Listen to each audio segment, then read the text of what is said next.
Welcome to the Deep Dive, where we take a figure whose impact on popular culture is, well, just undeniable, crack open the source materials they left behind, and really try to understand the sheer force of talent that powered an impossibly short career. Our subject today is Otis Ray Redding Jr., the King of Soul. That's right. And if you're here to quickly understand why he is, universally recognized as one of the greatest singers in American popular music history, and how his career basically defined and then tragically broke the backbone of Stax Records, you are absolutely in the right place. Yeah, that's right. When we look at the documents, the articles, and all the biographical information, our mission is pretty clear. We need to trace this incredible, just meteoric trajectory. We're moving from a young man hustling in Macon, Georgia, winning local talent shows, right up to the very last song he recorded.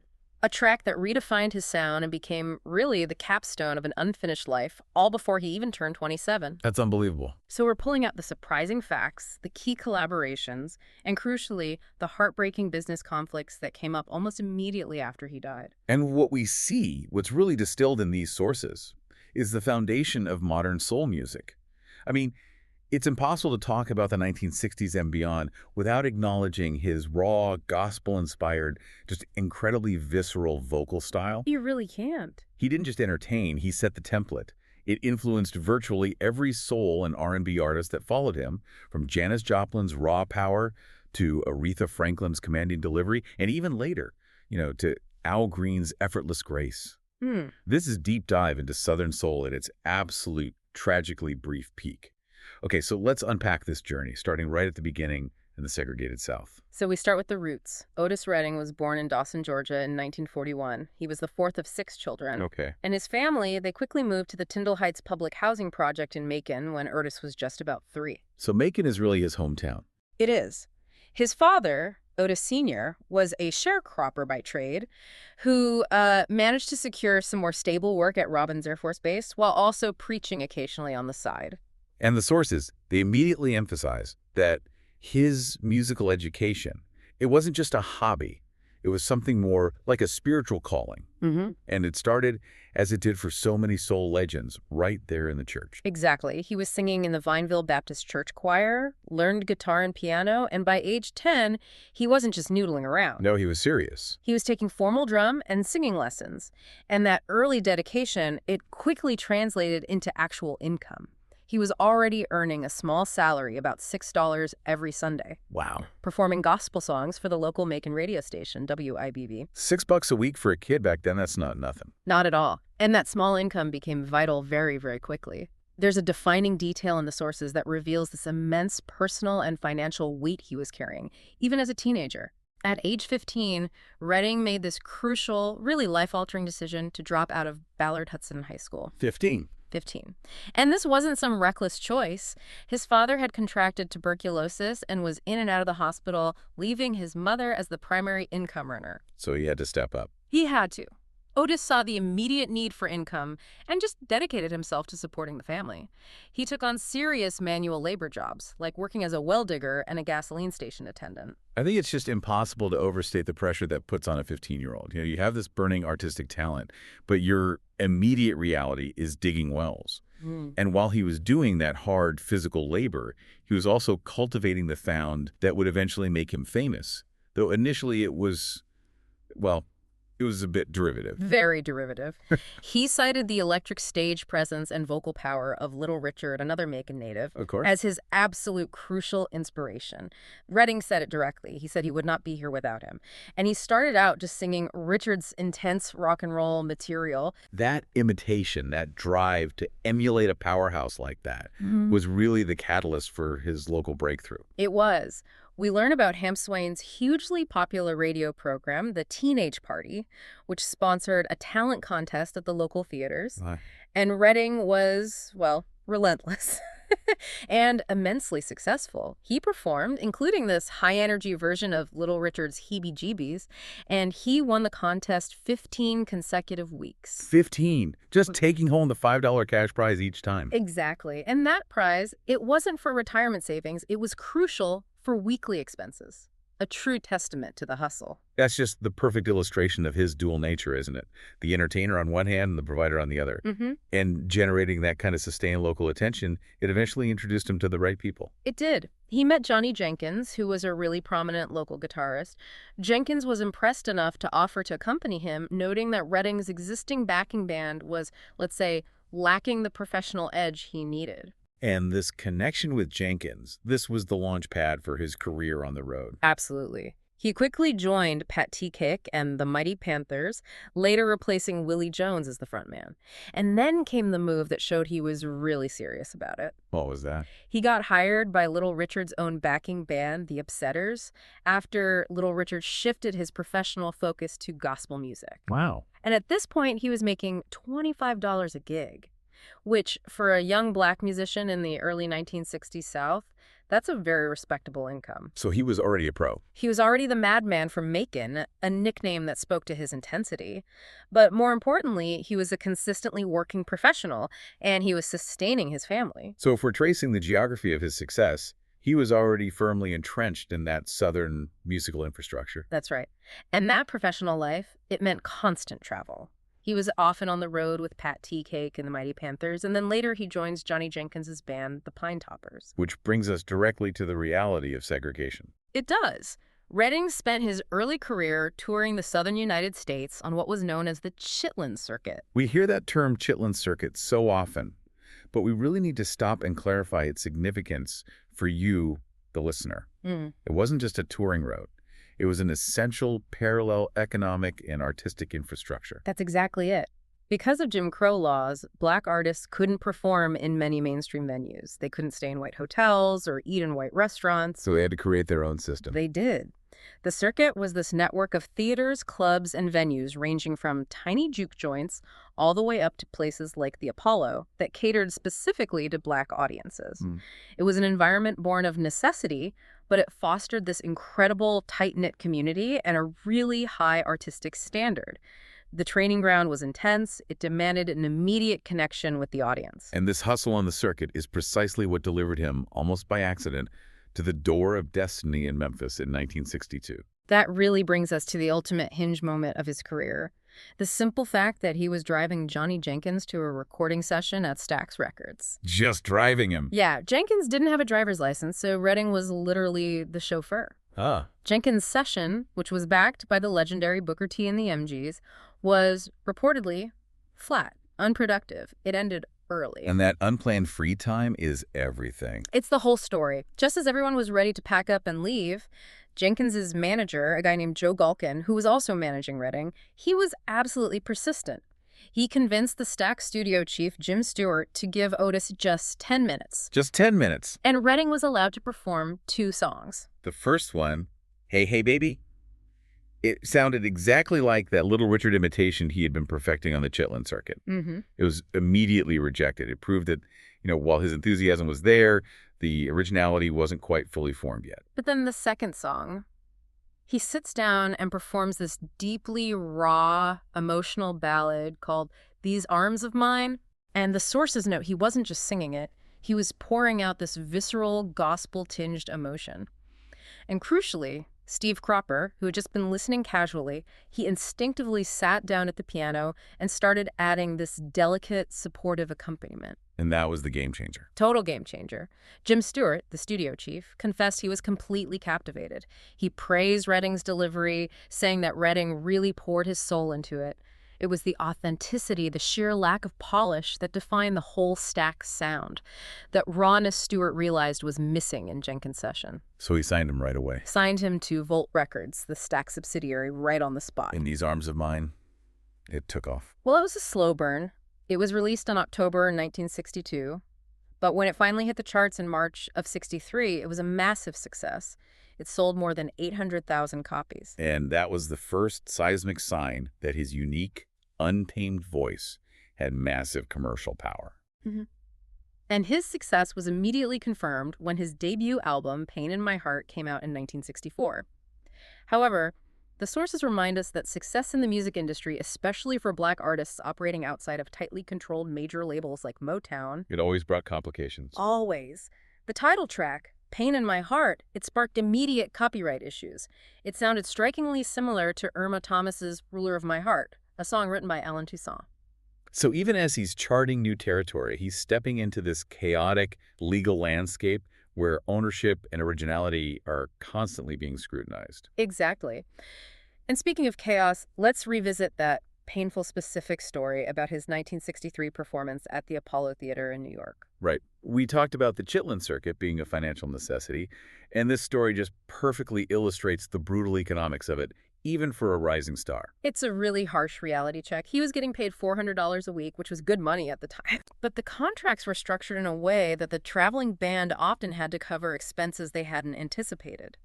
To play with the renowned Apollo House Band, King Curtis's crew, Redding and his musicians had to pay $450. Wow, more than their whole weekly pay. More than their entire weekly gross pay just for sheet music arrangements. So they were immediately in the red. They were left in dire financial straits, having to stay in the big old raggedy Hotel Teresa in Harlem. Which was a crucial cultural hub for traveling Black professionals, but it was far from luxurious. It was a place where you survived, not where you thrived. But what really stands out about that Chitlin Circuit community, though, is how that immediate hardship was countered by peer support. That's right. Ben E. King, who was the massive headliner at the Apollo during Redding's run, he learned about the young star's destitution, and he quietly gave Redding $100. That small gesture, it just speaks volumes about the community of artists helping each other survive the predatory economics of the time. It really does. That contrast, immense talent, achieving huge sales, yet still struggling to afford a decent place to stay. Yeah. It's a theme that just permeates the early history of soul music. As Redding continued recording under Jim Stewart's guidance, his style really started to coalesce. He wasn't relying on Little Richard anymore. He was leaning into the emotional core of his gospel upbringing, often through these powerful ballads. And many of his songs after his early hit Security were slow tempo, right? Which earned him a very memorable, if maybe slightly misleading, nickname. That's right. The nickname Mr. Pitiful came directly from a disc jockey, A.C. Muha Williams. And what did Redding and his collaborator Steve Cropper do? They just embraced it completely. They did. They sat down and wrote the song Mr. Pitiful, turning what could have been a slight into a signature statement. That moment just perfectly encapsulates the dynamic of his creative team at Stax. And this collaboration, it became absolutely essential. The partnership deepened significantly when Johnny Jenkins, the guitarist who brought Redding to Stax in the first place, left the group. And the sources suggest Jenkins was worried that Redding's management Gulkin and Walden and Cropper would plagiarize his distinctive guitar-playing style. Right. So with Jenkins gone, Steve Cropper naturally stepped up to become Redding's leading guitarist, his arranger, and, crucially, his main writing partner. It sounds like a perfect synthesis. It really was. Cropper provided the structure, the precise economical riffs that define the Stax rhythm, while Redding provided the passionate melody, the raw vocal delivery, and the lyrical concepts. And this era also saw him collaborate with Jerry Butler, who was formerly of the Impressions. They co-wrote that essential classic, I've Been Loving You Too Long to Stop Now, in 1965. And this whole burst of productive, collaborative energy, it all culminated in what many critics consider his absolute masterpiece, Otis Blue. Otis Redding Sings Soul. What I find most fascinating about that record is just the speed and the spontaneity of its creation. It was an absolute sprint, a true testament to the Stax methodology. 10 of the 11 songs on that critically acclaimed album were recorded in an intense, rapid-fire 24-hour period. It's one day. Across July 9th and 10th, 1965, right there in Memphis. And this wasn't because they were relaxed. This was the Stax system recording quickly, capturing the immediate feel, and avoiding the kind of polished perfectionism that characterized Motown in Detroit. It's easy to romanticize that speed, but we have to ask, was this just spontaneous genius, or was it also a sign of the immense financial pressure Stax was under, pushing them to produce high-quality masters constantly? Well, I think it was both. The pressure existed, of course, but that environment also forced honesty. Stax was designed to capture a moment. Right. The rhythm section, Booker T and the MGs, you had Duck Dunn on bass, Al Jackson Jr. on drums, Booker T. Jones on keyboards, and Cropper on guitar. They were a self-contained unit. They didn't need rehearsals. No. They heard Redding's vocal idea, and the rhythm track was laid down, often in just a few takes. The sound is raw, it's slightly behind the beat, it's loose, it's the definitive Southern soul rhythm, and it's so distinct from the tight orchestrated precision that Motown was achieving by layering countless instruments. And the track list they generated in that 24-hour window is just iconic. It included his original composition, Respect, a powerful command for dignity that Aretha Franklin later, of course, transformed into a feminist anthem. It also featured his much-loved cover of Sam Cooke's foundational civil rights song, A Change Is Gonna Come.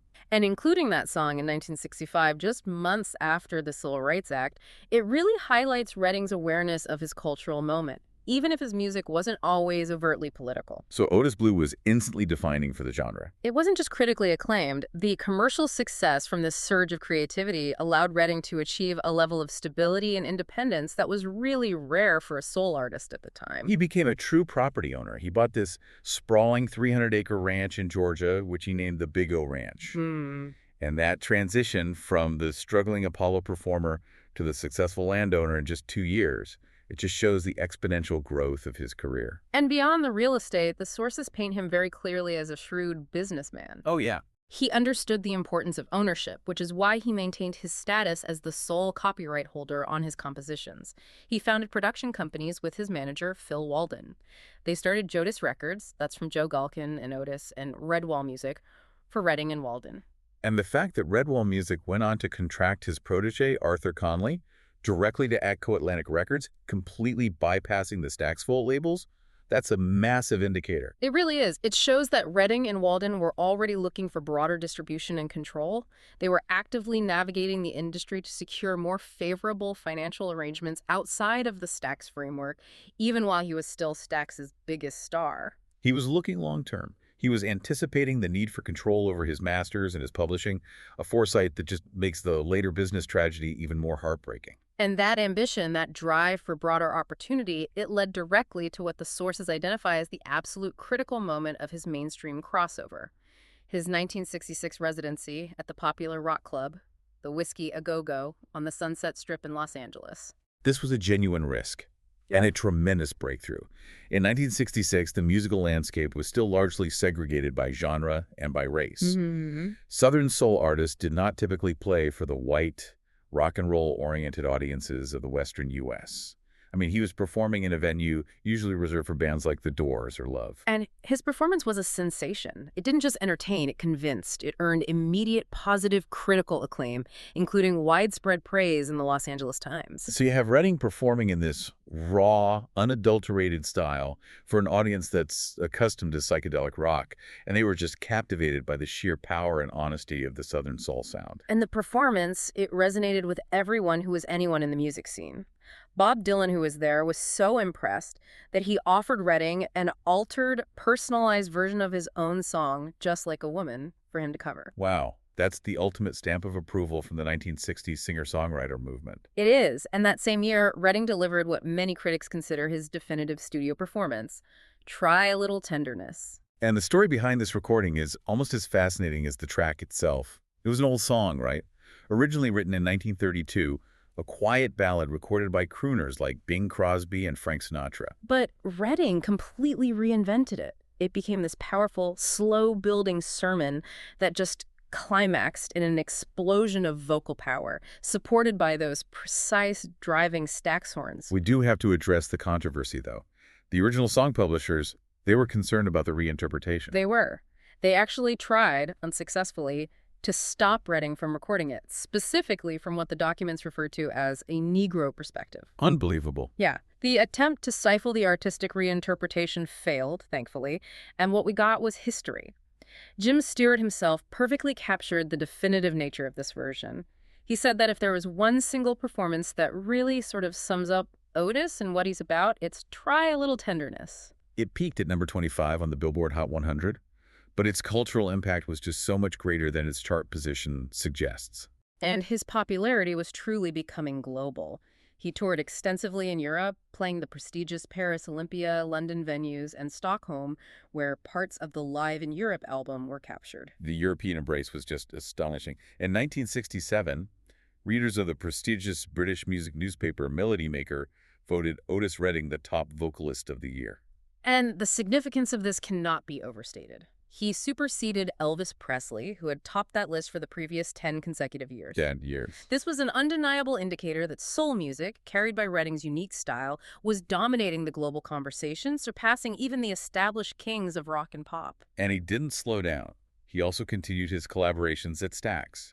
In March 1967, Stax released King and Queen, a duet album with the label's first lady of soul, Carla Thomas. And that collaboration quickly became a certified gold record. The idea was Jim Stewart's, right? He wanted to merge these two distinct styles. That's right. He believed that Redding's signature rawness and Thomas's sophistication would work perfectly together. It required some intensive scheduling, though. 6 of the 10 songs were cut during their joint session, but Redding had to overdub the rest because of his demanding international concert schedule. But the album was hugely successful. It spawned 3 singles, including Tramp, and they all reached the top 60 on both the R&B and pop charts.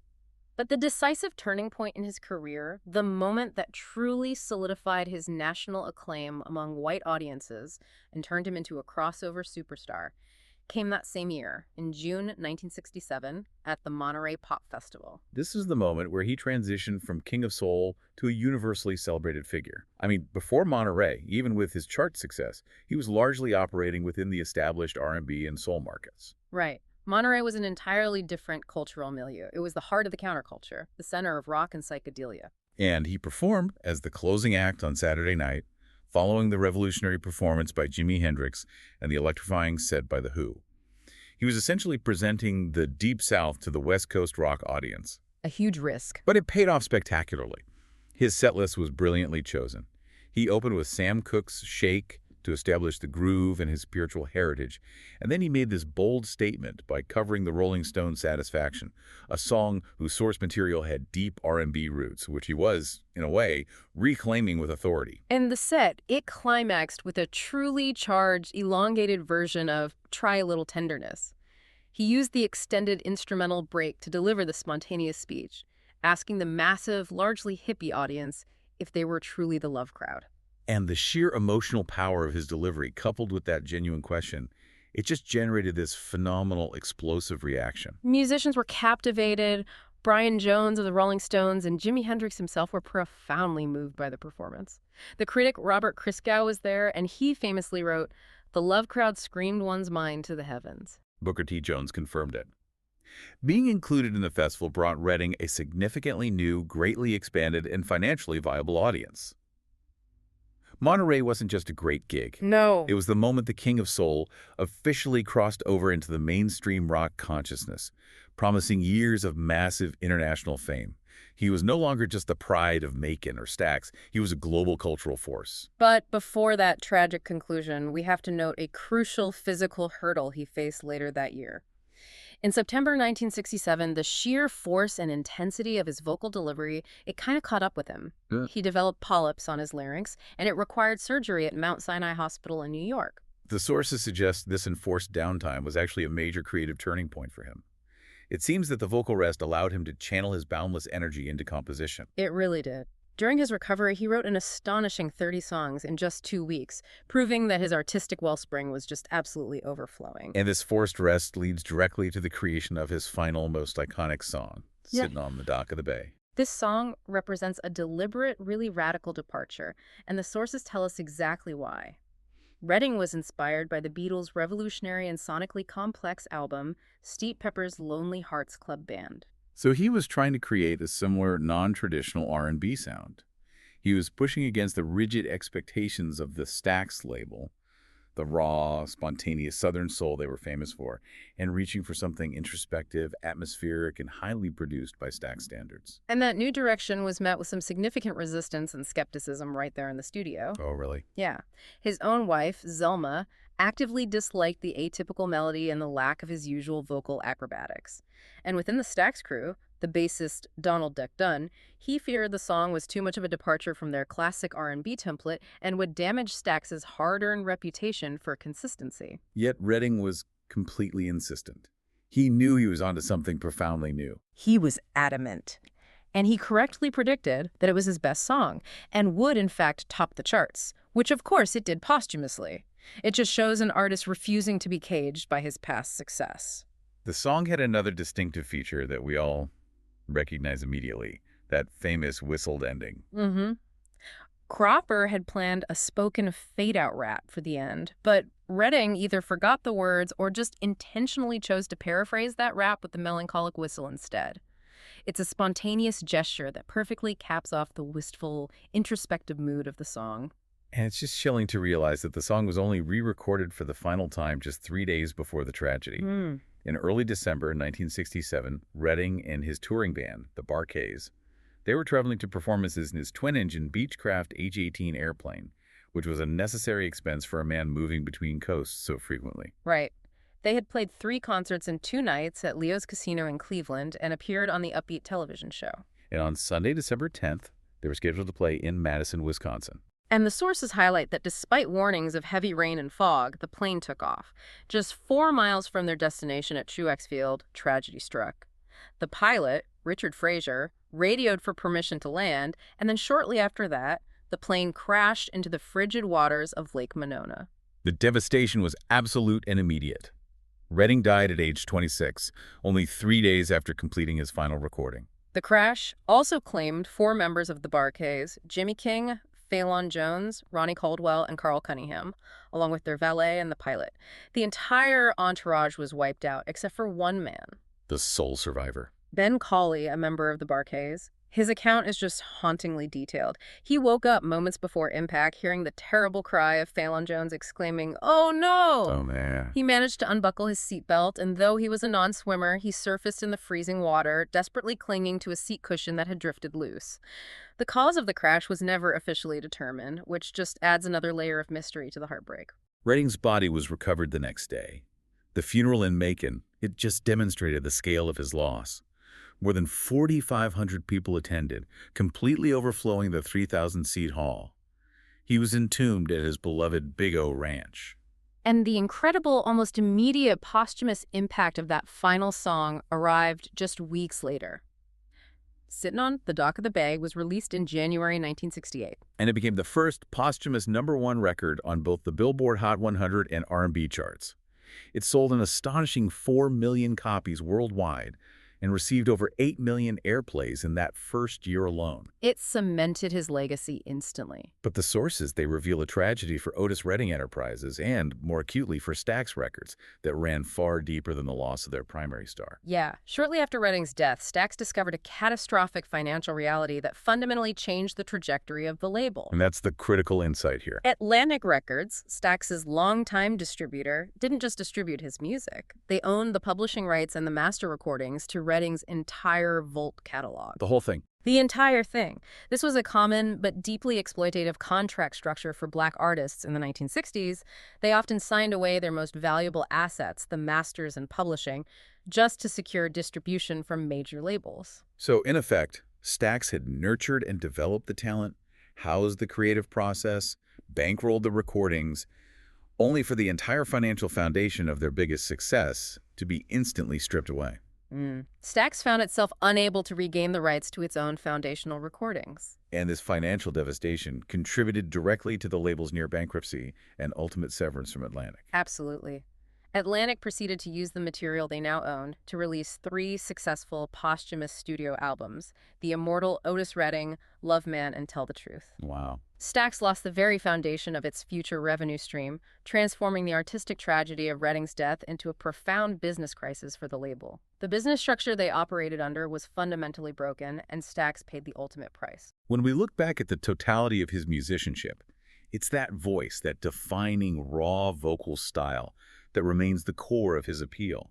Critics consistently characterize his hallmark as a hoarse, gritty voice, able to convey immense, strong emotion, all rooted in the gospel music he was raised on. And the literary comparisons, they often elevate his singing beyond just conventional performance.